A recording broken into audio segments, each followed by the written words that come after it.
عايزه حاجه يا نهى؟ انا همشي انا على الشغل. تروح وتيجي بالسلامه يا احمد. لو احتجت حاجه بقى كلميني. حاضر. نهى مش هوصيك على امك، خدي بالك منها والعلاج تديهولها في ميعاده. دي في عيوني. انا عارف بقى ان احنا متعلين عليك، بس انت ولا عارفه ان مالهاش غير. ولا يهمك. يلا سلام. سلام. خلي بالك من امي. لما اشوفك بقى يا نهى هتعملي ايه؟ ولا ايه اللي بيحصل في غيابي؟ يا حماتي.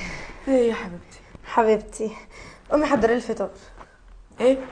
قومي حضري لي الفطار. وانا اللي حضر لك الفطار؟ امال انا اللي هحضر لك الفطار؟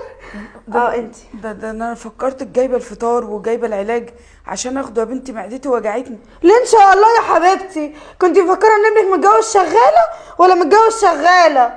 لا مش شغاله قلب امك ولا حاجه، بس انا زي امك، ايه المشكله يعني؟ زي امي؟ انت هتكرهي نفسك بامي.